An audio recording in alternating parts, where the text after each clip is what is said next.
Cloud is mysterious. I don't trust the cloud. No one trusts the cloud. Okay, so we're recording. So maybe I'll just repeat what I just said in case people Sure, who we are can here repeat want to that. watch the video. I just wanted to reiterate how happy I've been to receive all of your responses and see you guys engaging with this material in truly meaningful ways.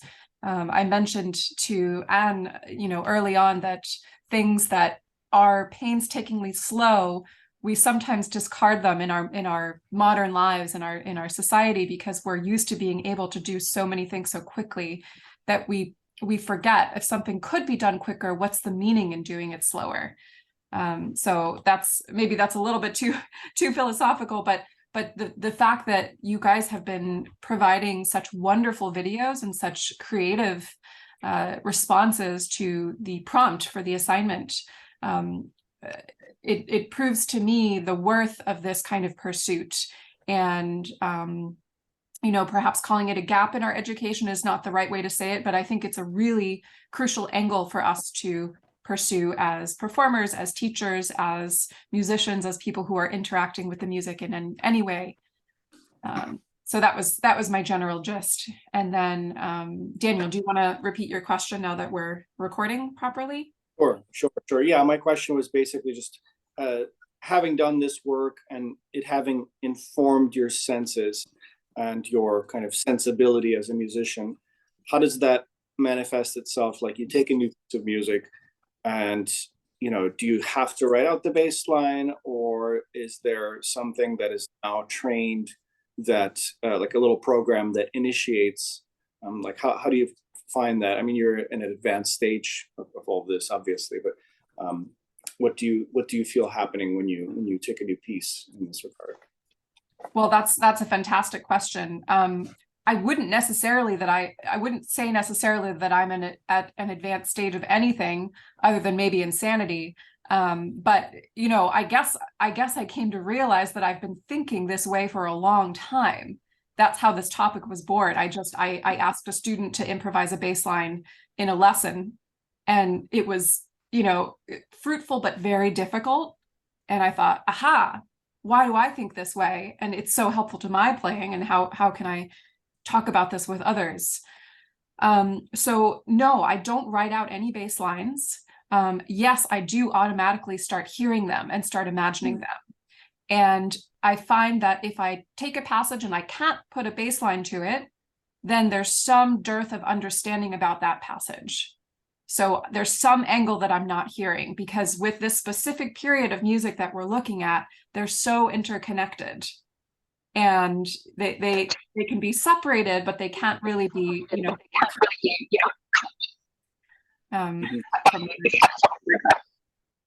so I think that it also really informs the way that I phrase. Once I start thinking about that bass line, I'm thinking about harmonic rhythm. I'm thinking about counterpoint with the bass. What kinds of intervals am I creating with my bass melody, both in this direction and in this direction? How is that coloring the tone that I'm using? How is it shaping my vibrato? How is it shaping my choice of articulation, or where I'm inserting punctuation in my phrases? And because this music was so bass driven, the bass giving rise to things, that's why I think it's so important. So yeah, it was fun. For instance, the Telemann, which Anne, you submitted the videos for the first movement. That's really great because I know it, but not so well. And so I got to try brand new music, setting bass lines to it. And that was kind of fun proof to show myself, yes, it's just as fruitful, even if it's a piece that you haven't known for 30 years. Yeah. So it's a question of building an intuition. And for you, the intuition sort of emerged through other means. And then I guess with your students and with us, you're trying to, you've reverse engineered how to maybe build that intuition. And yeah, in my own playing, I find that, like, on a very, very simple level, let's say inversions. So for those that don't know what inversion is, it's, you know, if you have a triad, you know, 1, 3, 5, da, da, da, starting it on the root notes, that's root position. Starting it on the third would be first inversion. Tom, tom. So like what's in the bass, that colors the sound in a different way. So if you hear the same chord and it sounds different, it's probably because it's in a different inversion or differently voiced. So anyway, that to me was one of the first things I really like aha moments when I was thinking about like a bass line or like what's in the bass and how that affects what I'm playing. And it really colors the interpretation. Even just thinking about that one thing, like what's the color of this chord like, created by the inversion? To me, that was very helpful. And obviously all these other aspects of it start to unfold. It's a real can of worms that one can open, and yeah, that's I completely agree. You know, calling it a can of worms. I like to think of it as a delightful can of worms or a delightful wormhole, rabbit hole, right? It's amazing what possibilities it can open up. And I'm so glad you mentioned the concept of inversions, because that the color of those different arrangements of the intervals really changes things for our perception. So I mean, what you were singing. We need a piano for this. We would think of those today as, okay, those are definitely all C major chords. And there's a root to it, you know, but believe it or not, hundreds of years ago, not everybody agreed on that. Not everybody agreed that those were the same chords. So our concept of thinking about, you know, Roman numerals and roots, they're important ones that have been built up over many centuries, but we can question them and we can try, we can't fully succeed, but we can try to put ourselves in a mindset of the 17th century, of the early 18th century, and, you know, try to really hear with that more limited palette. You know, we haven't heard Schoenberg. Schoenberg hasn't been born yet. We haven't heard any 21st century composers. They haven't been born yet. What do those different, you know, chord members in the bass, how does that affect things? So that really will influence the line that you're actually playing. Yeah, and it really, I think it takes us into the compositional process. I think we can all be composers as we play, even in like the smallest ways. It seems like this very intimidating thing to be a composer if you're not trained as one, or to kind of, you know, take a piece of Bach and pretend like you could add any compositional value.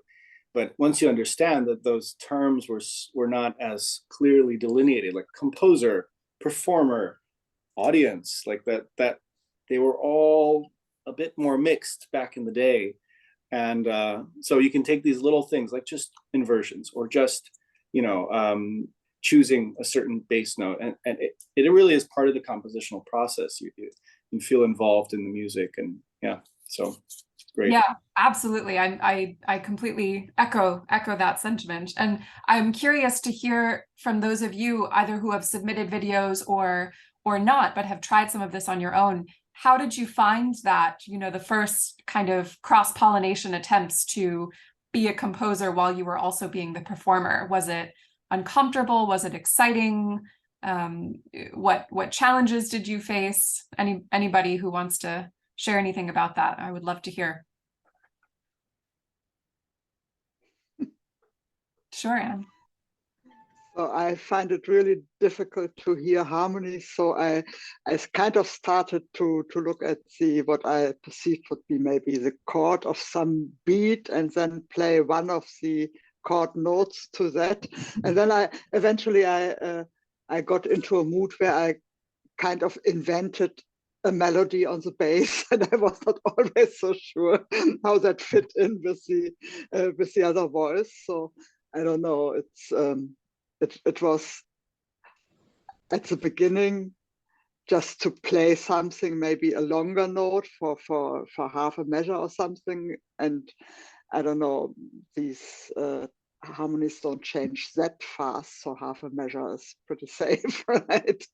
So and then see how I can connect them by making something that makes sense on its own. It's not just these like footsteps, but it is also something that has a line. So I found that interesting. And I mean, I'm not so shy. I don't have this kind of, oh, now I'm composing. So I don't know.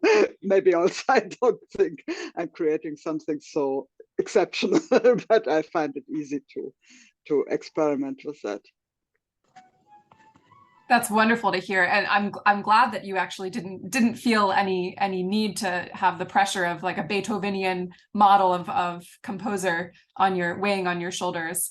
I would just challenge the fact that you said you don't hear harmony so well, because from your experiments you clearly do hear harmony very well. And that's kind of the beautiful thing about this, is maybe we're lacking certain labels or terms. But through our experiments, we start to understand that we really can speak this language much better than we thought. Anne, are you with us? I think Anne had a bad signal. She's moving to the light. That looks better. Well, at least it's recorded. I don't hear anything but what you said, so I don't know. Hear? Now it's getting better. So Getting better. Okay, I was saying horrible things. Okay, I expected that. No, I was just saying that I'm glad that you don't feel, you know, this pressure to be sort of a Beethoven level composer, right? Mm-hmm. The shadow of Beethoven that nobody can shake. And then I said that I disagree that you can't really hear harmony, because clearly through your bass lines you can hear harmony. So even if I have to agree with that. Yeah. Not only can you hear harmony, but you're very good at reacting to it and, you know, interacting with it. So don't sell yourself short. So I have this challenge that I have to be really explicit about naming stuff, and maybe I hear something and feel something, but I can't like spell it out. Anyway. Ishi, you wanted to say something? I think you're muted though. Some good flute action going there.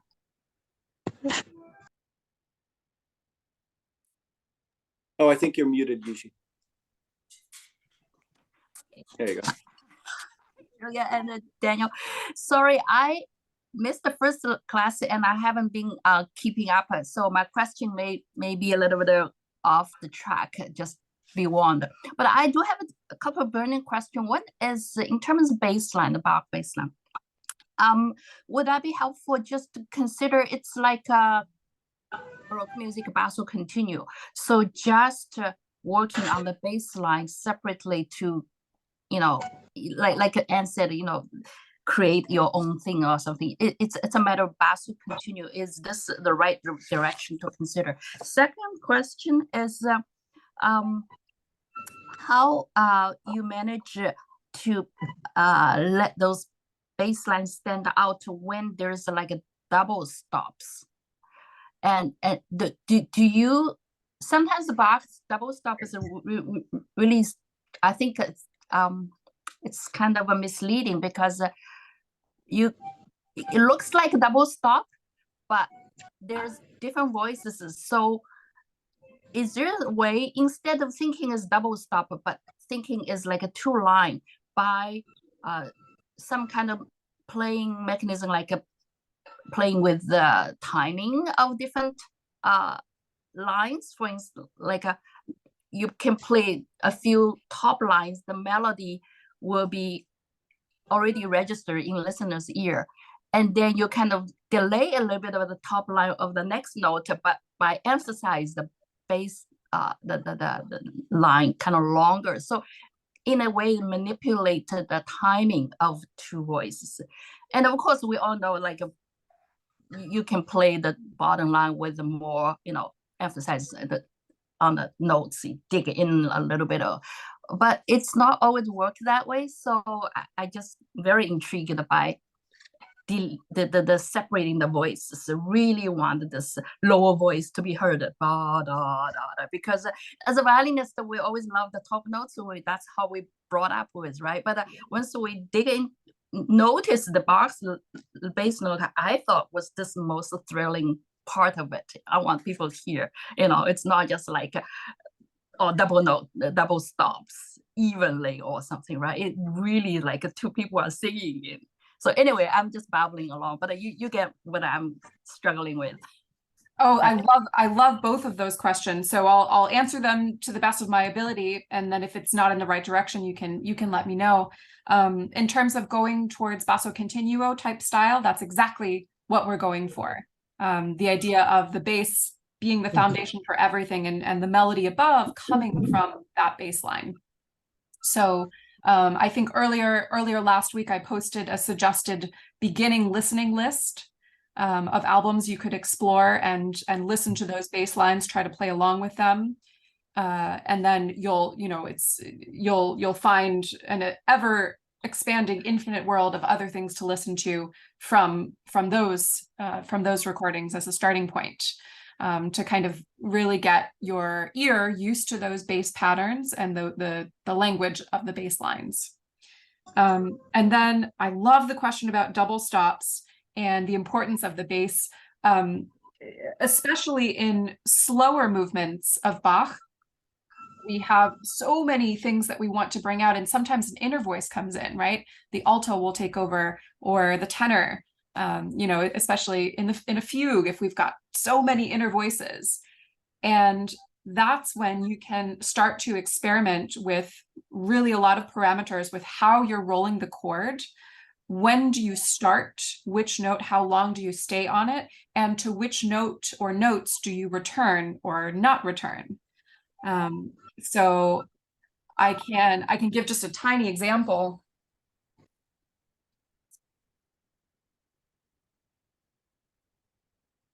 Now we're not really covering slow movement so much in this 2-week intensive, but the topic is important to what we're considering. Hey Julia, do you have original sound, an option to enable an original sound? Let me do that. You know about this sorcery? It's just my work computer. So here we go. Music mode, echo cancellation, original sound. Okay, is this any better? Yeah. Great. Perfect. So let's take any slow movement and experimenting with how we roll the chords, something like this.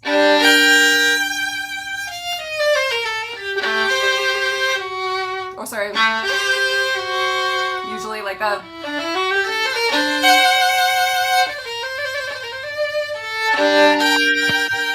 That would be kind of like a standard one block type approach to the chords. But what if we want the bass to start on the beat, for instance?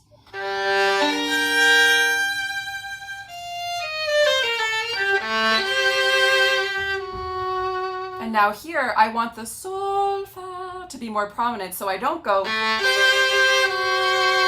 I leave the C. And then the ear is directed back to the middle. I want to hear da, ya, da, da. So I want to hear that C, so I hold on to the C.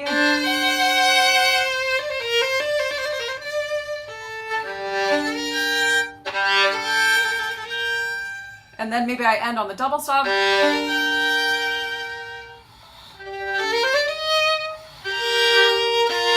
And there I let go of the G because I wanted to hear wom, wom, and slightly different duration for the two different voices. That's a great example of exactly what Ishi was talking about. Yeah, yeah. So a little bit different. Yes, different. Right. Whereas if we do, there's no differentiation in roles between bass and the voice above it.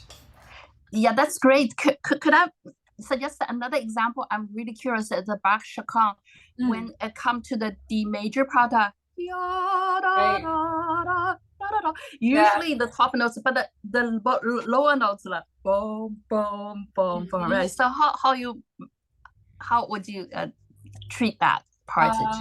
So I like to.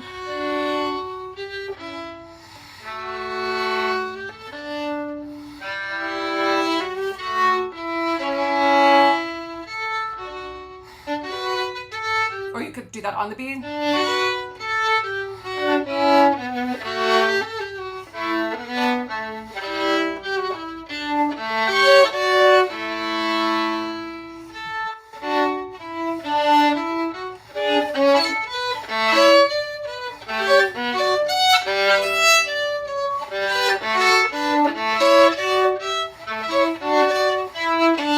And then here I go.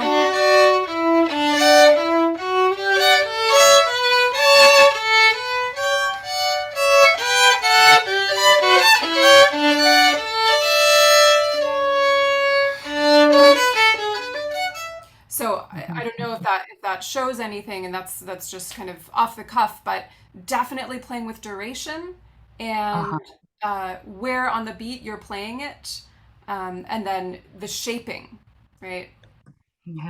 Yeah, that's great. Yeah, so this is something that I just found. I heard one recording of the early music. I forgot her name.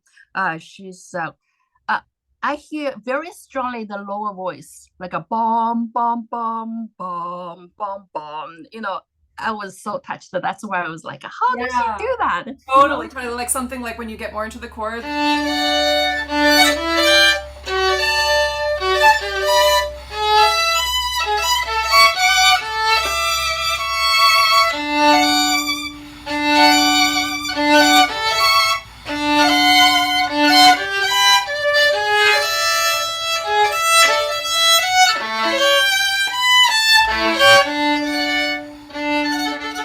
And then, so it's so amazing when you stop looking at the bass as just a means to get to the top, and you start realizing that it's the whole reason for the top. So it doesn't mean you always have to play it on the beat, but that the kind of writing that he does in the slower movements, or other contemporary composers, the kind of writing that they do in their slow movements is the motivation for this compositional assignment to write our own bass lines for the faster movements. Sorry, don't shoot me, because I'm just obsessed with this. So the end you playing just reminded me the beginning of the the D major. The bottom line actually prepared for the final. The beginning, if you just look at the lower voice, it's like a bum bum bum bum bum bum. If just play this part, you will find that he's preparing for the final, the exclamation. So that is something that I really intriguing. So anyway, I just want to point out. Like when you realize something like that, where you have like little light bulb moments like that in a piece that's so often played, and you feel like, oh yeah, I've heard this piece.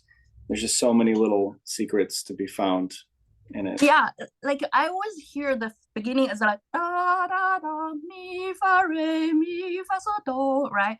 But when you ignore the upper melody, you see the bottom. Actually, it's like do do si so la fa. It was like oh my god, this is just so much more sexy, and also he's giving you this kernel of information. So later on, this climax is actually just repeats the sort of theme, right? So anyway, sorry, I'm gonna shut up. No, I'm honestly, I'm so glad that you brought that to our attention. And I didn't think of this before, but if you're ever struggling with compositional moments in your faster movements, try this. Go to the slow movements and look what he does with those bass lines. I think that's a really good takeaway from that suggestion. So thank you. I like, Julia, what you also said about the G minor adagio. Maybe an innocent idea such as starting it on the bass and not breaking 2 and 2 starts to have a lot of thematic, philosophical meaning. Sei solo, you are alone. You start on a G, alone, sol. Like We're getting into some metaphysical stuff here. That's so true. If you guys haven't read it, I would really recommend a great book by Stanley Ritchie called Before the Chin Rest.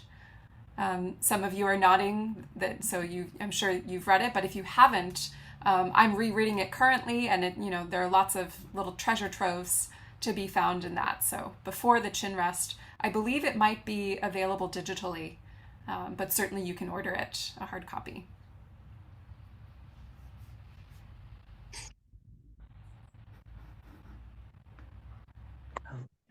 Okay, can you hear me right now? Yes.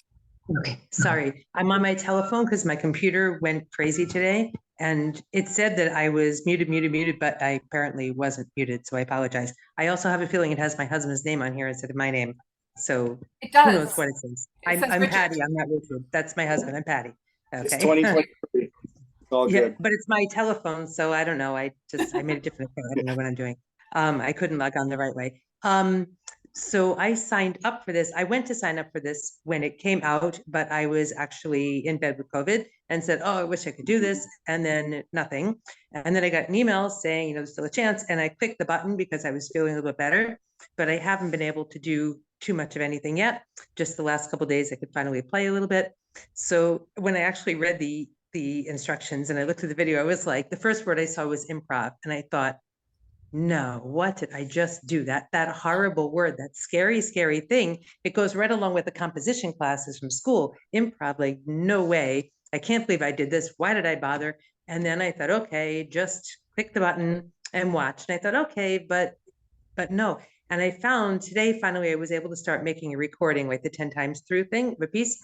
And I started playing the little section and I could hear little things because I guess it was festering in my head. And I could hear things as I was playing.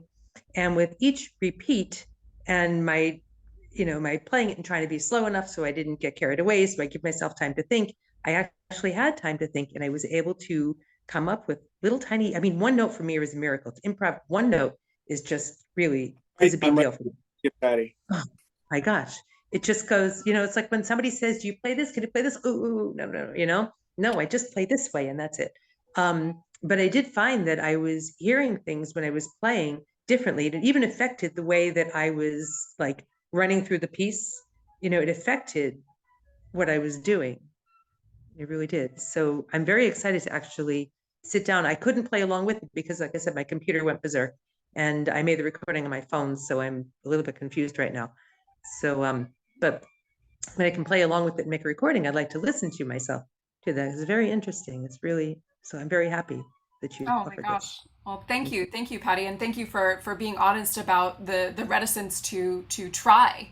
And I think that actually just jumping in and trying is one of the most important things, the most important step that you can take, and allowing it to be very uncomfortable first. Perhaps for longer than 2 weeks, perhaps for longer than a couple of months. But the idea is that there's really worthwhile stuff here that, as you said, it's going to kind of fester and just sit, and then you can't help it and it starts influencing your perception. So I'm excited to hear when you're able to get technology working and stuff. That'll be fun. Yeah, I'm excited too. So thank you. Yeah.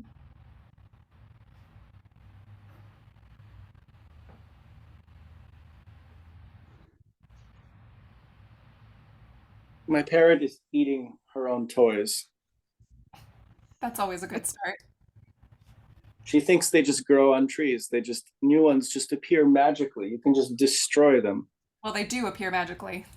They do, yeah. We have a bird toy budget in this house.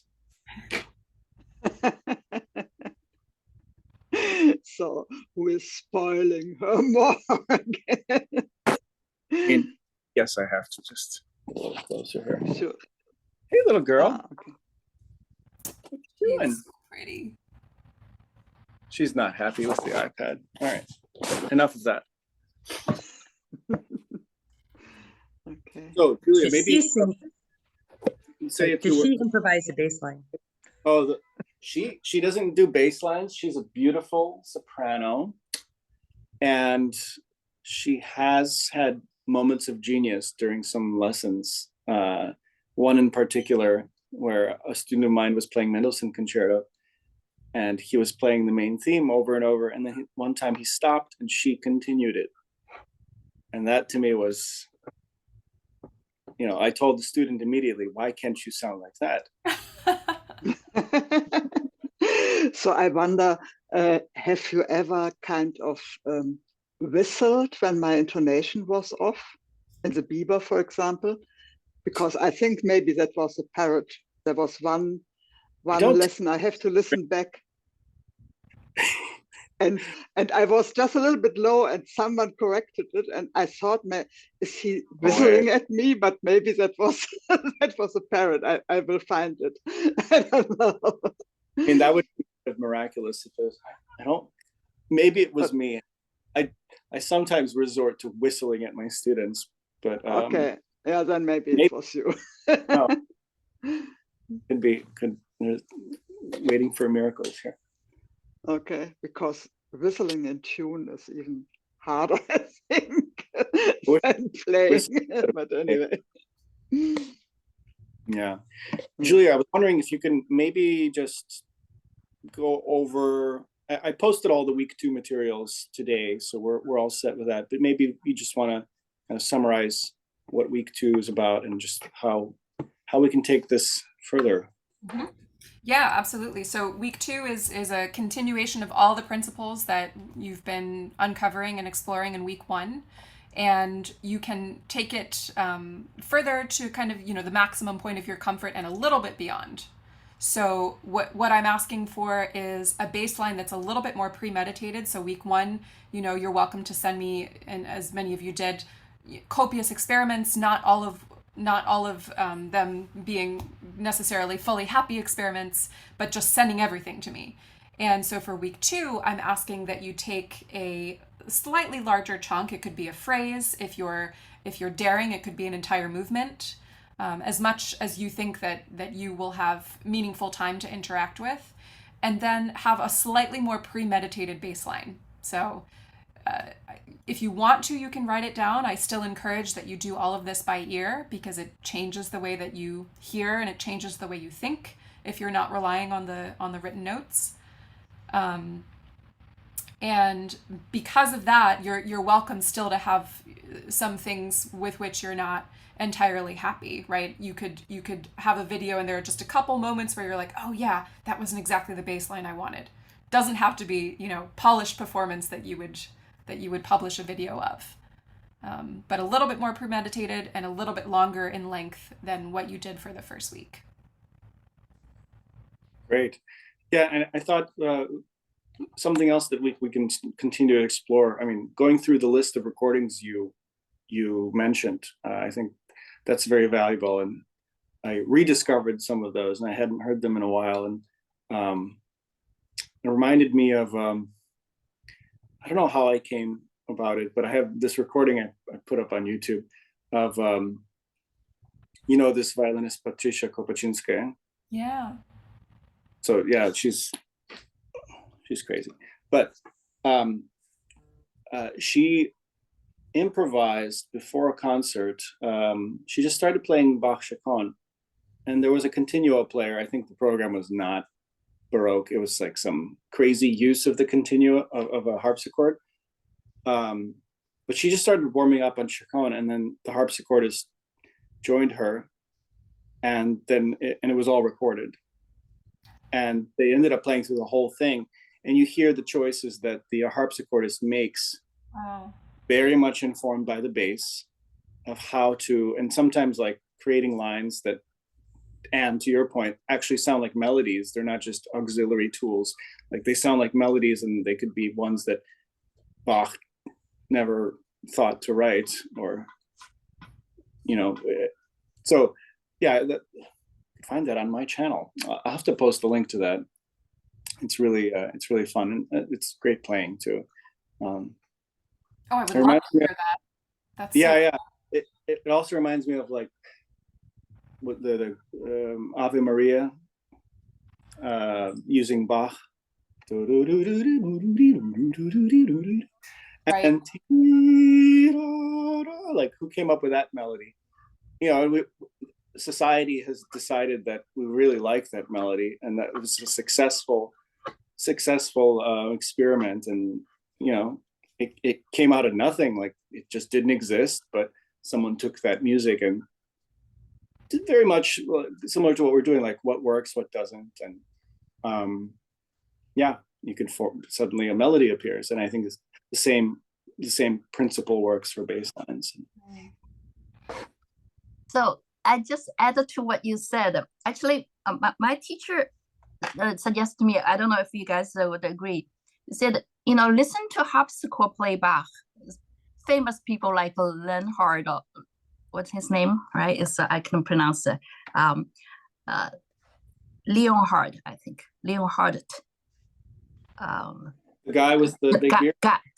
No, he's used to be conductor of Gustav Leonhard. You see his CDs, and his wife is also used to be the first violinist, and she had a recording. Also learned how to.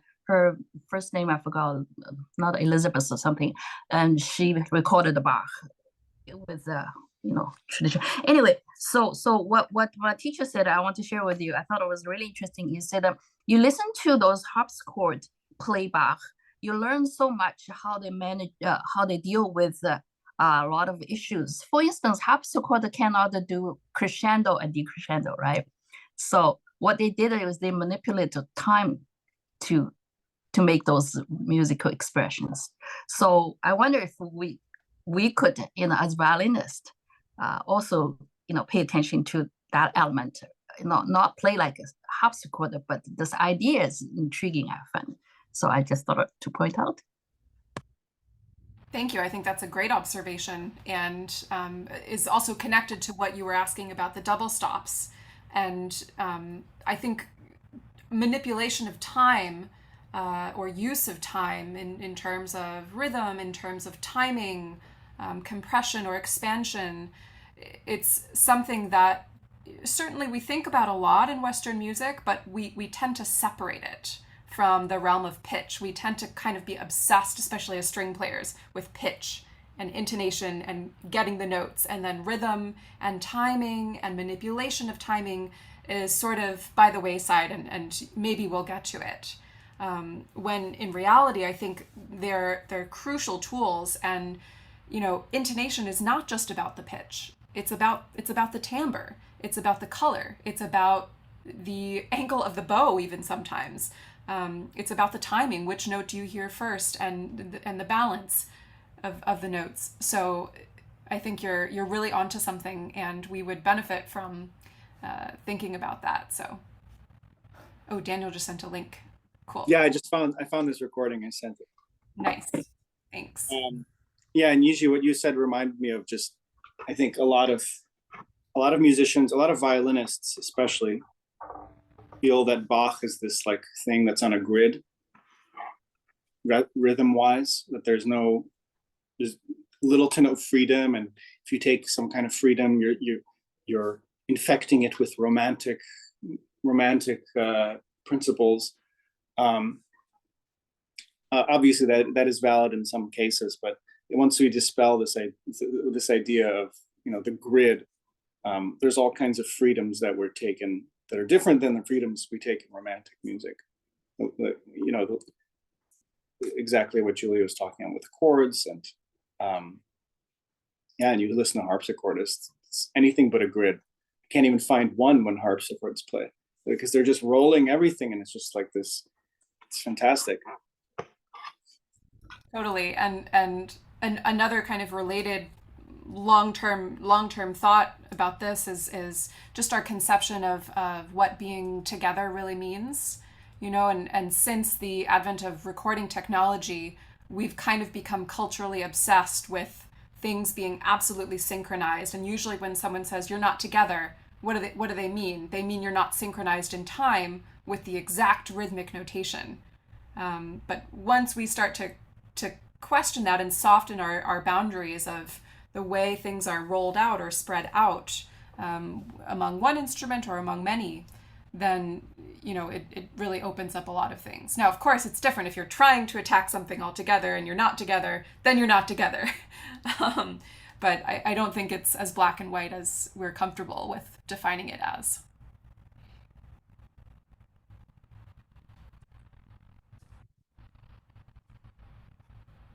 So I still wonder about ornamentation, because I noticed that you're doing them on the bass lines also. So it's kind of, I don't know, just intriguing. Maybe you can talk a little bit about that.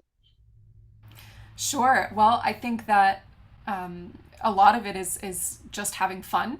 To be honest, a lot of it is just having fun. I try to never do ornamentation for the sake of ornamentation. So, depending on the affect, right?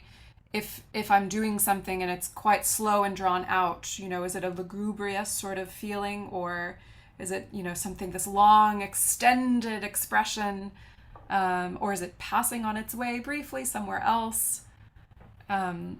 So the ornaments can only help the expression. They could never detract from it or distract from it. I guess that would be my general response. A lot of the examples that I've been doing short videos of, I've slowed down considerably, so that gives more room for play. Things like, I think earlier today I made a video of the D minor jig, and after the sequence I did some little things.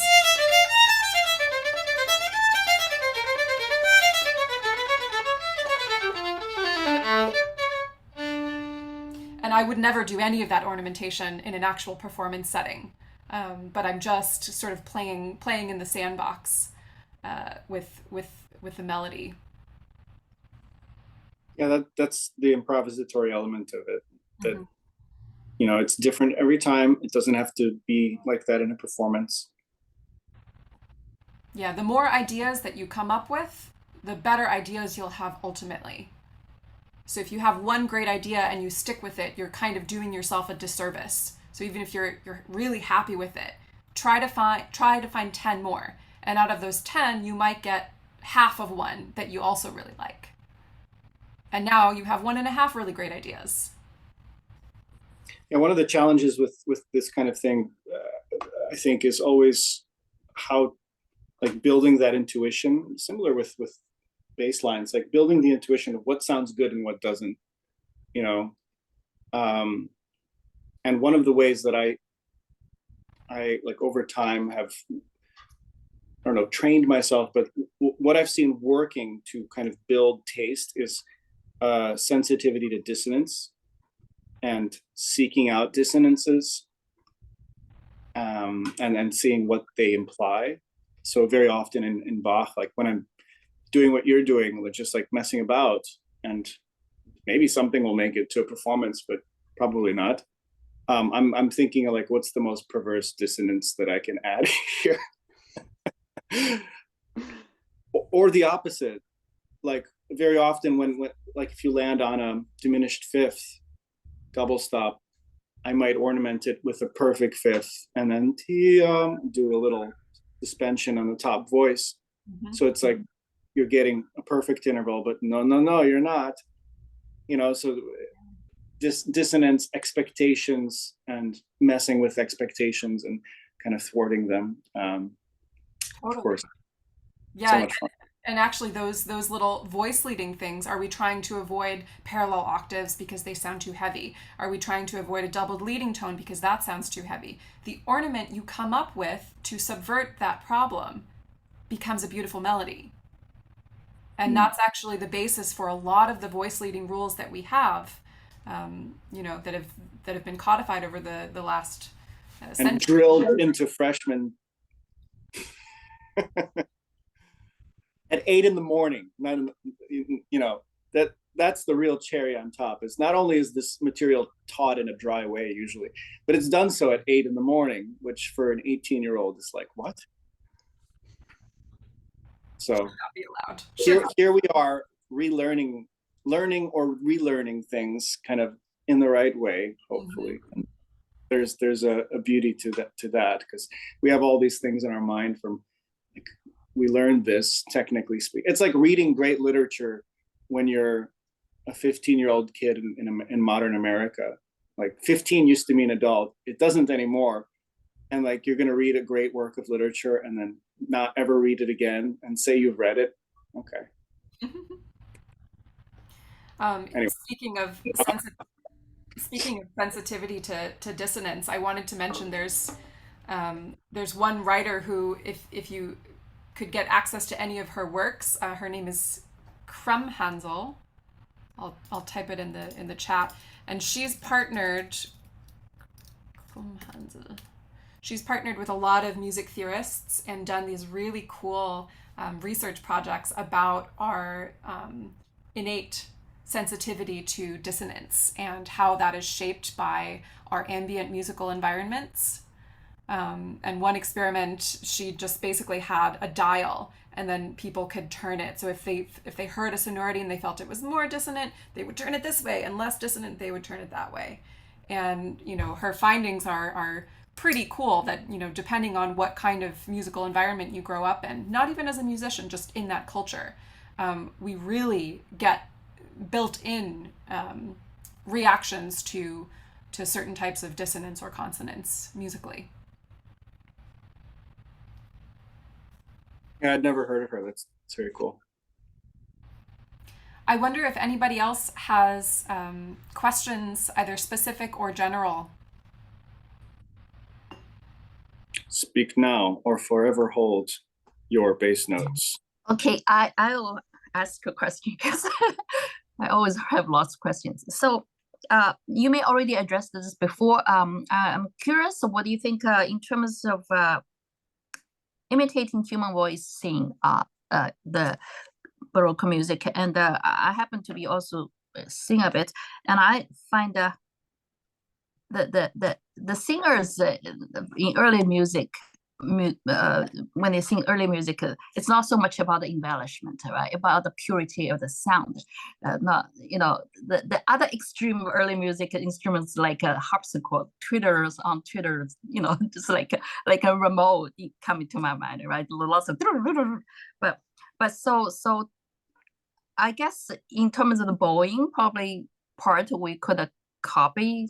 So I would like to hear you say a bit more about that, how to mimic the singers' early music. Yeah, that's a wonderful question, and definitely the violin and the flute, I think, were crafted largely to imitate the human voice, but not just to imitate it, but also to sometimes go beyond it, right? So one thing that's really difficult for the human voice is to do like extended arpeggiation, and we can do that much more possibly. Another thing that's pretty difficult to do with the human voice is multiple stops, right? Double, triple, quadruple stops. Tibetan throat singing, okay, maybe a little bit, but then that's only a double stop. So, so there are definitely things that we do that are breaking out of the realm of imitating the human voice, and it's nice to know where that's happening and where we can be purely vocal. So I agree that sometimes, oh, it's snowing. Lovely. Sometimes it's nice to have just this completely pure tone. Something that comes to mind would be maybe do you guys know the very first Telemann fantasy? In B flat, I believe it's number 1. And it's got this nice descending tetrachord.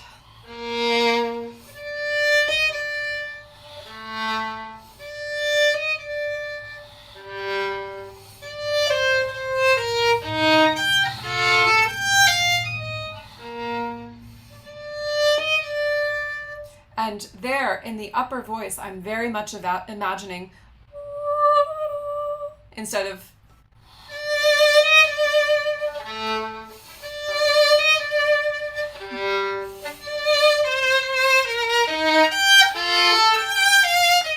to me, that's a little bit too not really realistic for what I would want to do expressively with my own voice. But the bass line, especially on modern violin, the bass line, I am comfortable giving a little bit more.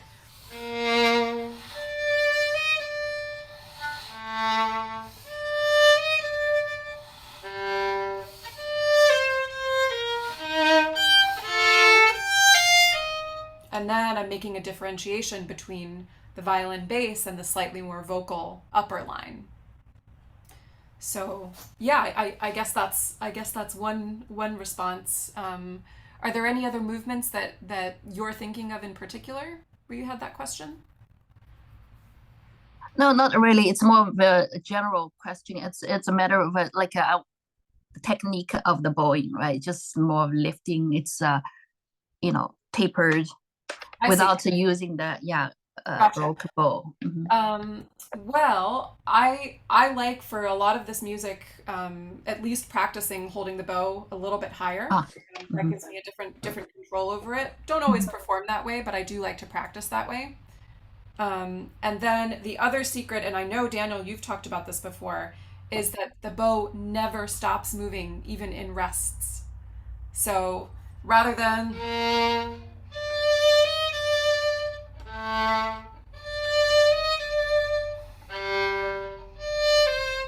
I'm always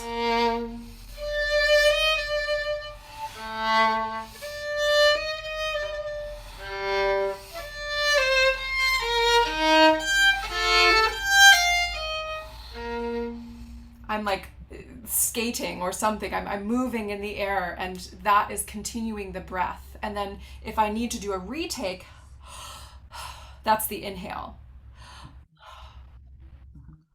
It's very helpful. Yeah, it's just really thinking up bow down bow is more like breathing, inhale, Yeah. exhale, right? And a lot because with the Baroque they retake a lot, so it gives us a chance more of like a regulating our breathing. Yeah, no, exactly. Excellent point. So much more, much closer relationship to punctuation. So, commas, colons, periods, ellipses, etc., parentheses, consonants also, and vowels, much more attention paid to that, and the breath, the inhale and the exhale. So also that reminds me about this issue about bow control. Actually, this requires more about bow control, or at least a different kind of bow, because if you lift a lot, you want to make sure it land properly, right? Not like boom, boom, boom, boom, lots of notes, So that's probably another way of practicing just how to, control the bow. Do you think it's more in the fingers rather than arm, or? Yes, a lot done with the fingers, and especially less done with the upper arm. If you're Right. going to lower strings. Oh, in terms of elbow, do you feel like the elbow should be a bit higher or lower? There are so many It doesn't different schools of thought. So I tend to like to use as much of the arm weight as possible.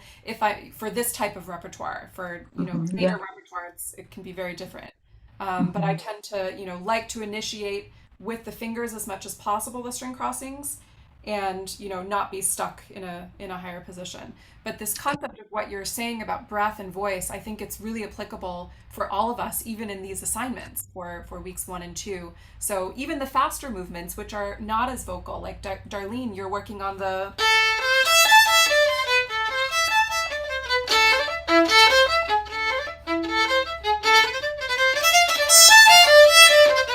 so even when you're doing that at a slow tempo, yeah. Okay, I'm going to try to sing this, everybody. Bear with me. There's breath in my A, right? I'm not just going. My A is breathing, and it's feeling the whole melody above it.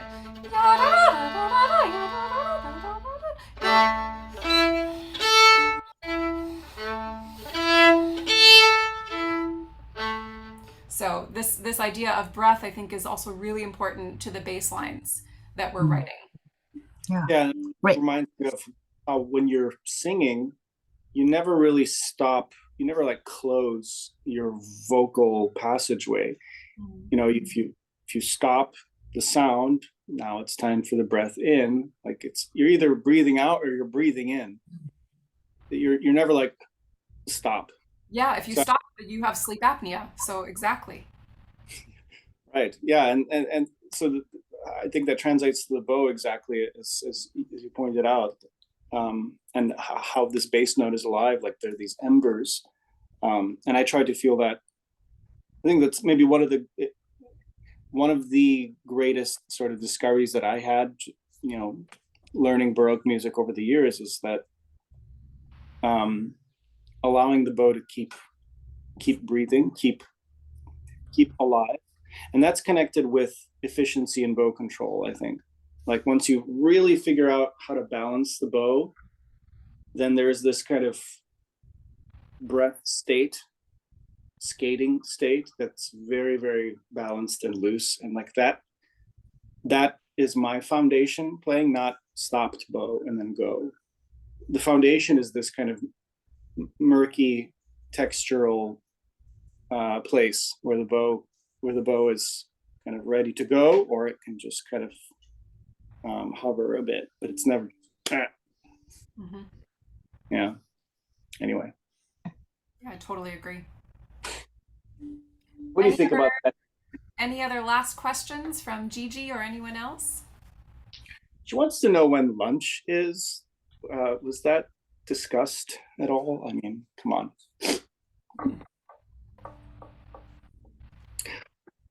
All right, everyone. So I think we're gonna maybe call it a day. It's been a really interesting discussion, Julia. Thank you so much for your answers and your engagement on the forum. It's just been very, very rich, and it feels like a real a journey that we're taking. So let's keep moving with that. Oh, good. Well, thank you guys so much. I'm really, really so happy to be doing this together, and I hope also that you won't feel limited to the 2 weeks. You know, if you've got questions about this in the future, absolutely get in touch, and I hope that it's something that sticks with you at least a little bit, so you can keep playing with it. Wonderful. Hong, thank you for the great class. Thank you, Hong, for joining. Yes, Appreciate it. joining. Bye, everybody. Have a great day. I will talk to you guys soon. Yep. See you. Bye-bye.